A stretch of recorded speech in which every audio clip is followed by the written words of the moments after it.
You've already been kicked out of someplace. No, actually I haven't. From where? From where? From somewhere. No, from where? Because I'm not going to play into your sexist expectations and fantasies. Damn, is it a woman or what? He's a guy who doesn't have a job. He's a guy who's isolated from the National Action Party. During a live program, Morena's spokesperson, Arturo Avila, had a tense confrontation with the PAN member Damián Zepeda after the latter pointed out an alleged loss of influence within his party. Amid complaints, personal attacks, and confusion about the results of the PISA test, the discussion quickly got out of control. So in this video, I'll tell you how the debate that upset Morena's spokesperson unfolded.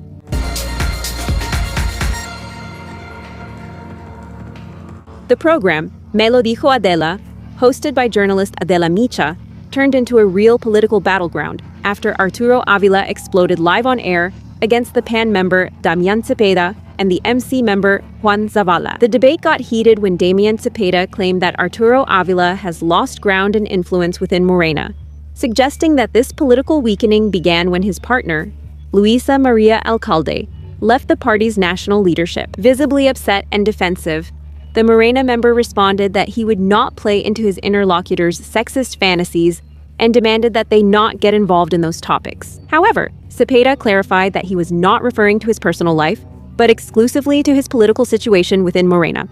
I hear things said at the table. No, that's not true. Where did you get that? Show some respect. What respect?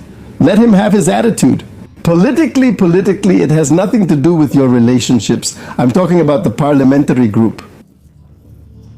With his voice already raised, Avila asked the PAN member to lower his tone and denied having been pushed out of any media platform.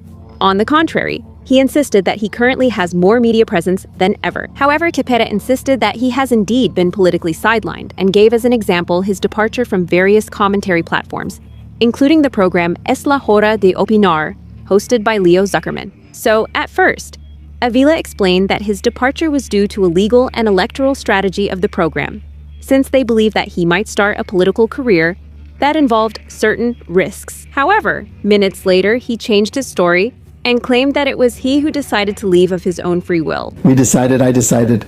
Now you wanted to get out of there. I decided, of course. Ask Leo if you don't believe it. It has nothing to do with coming in like that, of course.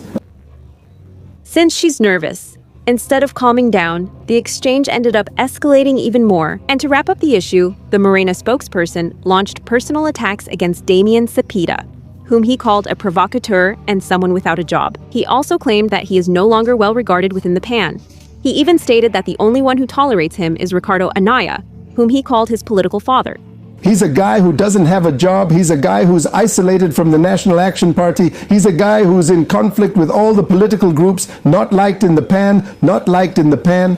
And the only one who puts up with him is Ricardo Anaya. Meanwhile, in Mexico, when they tried to bring up the case of Ruben Rocha Moya and the accusations against him in the United States on the panel, Arturo Avila abruptly changed the subject to steer the discussion toward education in Mexico in an attempt to defend the Fourth Transformation government. From the beginning of the debate, Damián Zepeda had pointed out that Mexico is among the worst-rated countries in the PISA test, ranking at the bottom among OECD nations. In response, Avila returned to the topic and insisted that Mexico is not like that.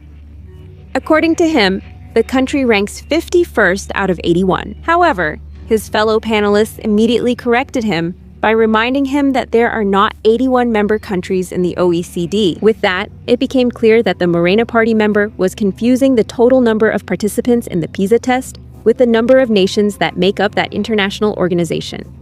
Yes, out of 81 places, we are in 51st place out of... There aren't 81 countries in the OECD today on the record. Let me finish. There aren't 81 countries, please. Let me continue. They show results from OECD members and all countries. From all the countries, what do you think? Who came out better from this debate? Arturo Avila or Damián Zepeda?